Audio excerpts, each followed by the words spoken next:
चलते हैं आध्यात्मिक मोड़ पर कि आध्यात्मिक हम कैसे हो सकते हैं। आध्यात्मिक का अर्थ होता है सबसे पहले आत्मिक हो जाना। शाब्दिक भाषा में बता रहे हैं, आत्मिक माने अपनी आत्मा के अंदर स्वयं को एकत्रित कर लेना। आत्म प्लस इक माने एकत्रित कर लेना। आत्मा को इस शरीर के दोनों को मिलान करके एकत्रित कर लेना। जब हम आत्मिक होते हैं और जब हम आत्मिक हो जाते हैं, अपनी आत्मा को हम स्थिर कर लेते हैं, अपने मन को हम स्थिर कर लेते हैं, अपनी बुद्धि को हम स्थिर कर लेते हैं, तब हमें आध्यात्मिक मार्ग प्राप्त होता है। और आध्यात्मिक मार्ग में हमारे शरीर के छठी इंद्रिय, सिक्स सेंस जिसे कहते हैं साइंस में, अंग्रेजी भाषा में, कौन कौन लोग समझते हैं सिक्स सेंस क्या होता है? समझते हो? बहुत बढ़िया।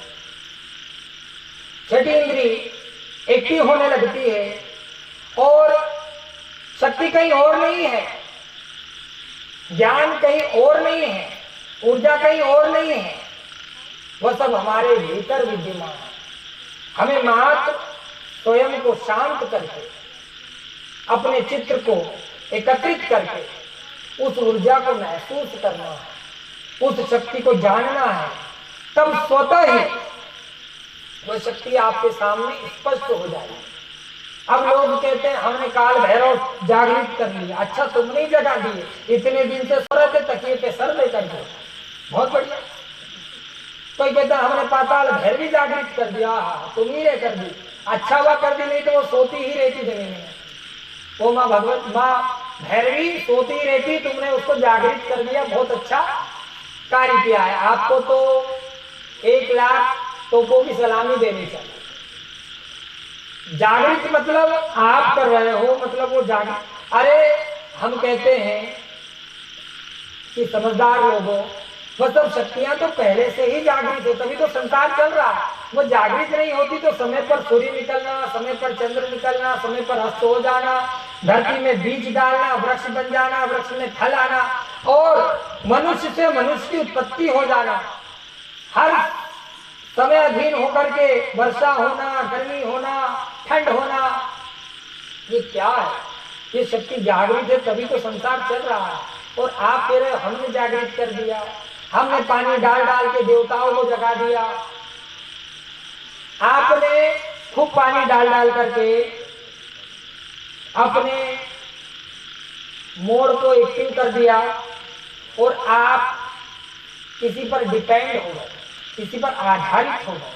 लेकिन स्वयं शक्ति जो निरंकार है, जिसका आकार नहीं फिर भी वह सर्वकार है, संपूर्ण आकार से सम्मिलित है, वह भी यही आपसे चाहती है कि आप पहले स्वयं को समझें। चलते मुख्य विषय पर कि आप स्वयं को समझें कि आप किस खोज में लगे हैं और इस खोज से आप करना क्या चाहते हैं।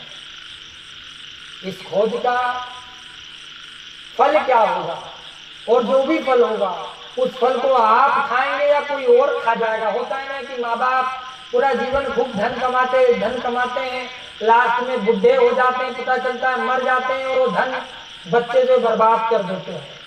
उस धन को बच्चे बर्बाद करते हैं, स्वयं को बर्बाद कर देते हैं। माँ बाप की मेहनत भी व्यर्थ हो गई, ना तो वो लाभ ले पाए और ना ही उनके बच्चे लाभ ले पाए। इसलिए हम सभी माता पिताओं से इतना भी कहते हैं कि आप अवश्य धन को जोड़िए, लेकिन अपने बच्चे में सद्गुणों को भी डालिए, संस्कारों को भी डालिए। कहीं ऐसा ना हो कि वह गुरुजनों का सम्मान करना छोड़ दे, वह देव शक्तियों पर आस्था छोड़ दे, वह सत्मार्ग छोड़ दे और उस धन को लेकर के वह कहीं ऐसे मार्ग पर ना चला जाए जिससे उसका जीवन व्यर्थ हो।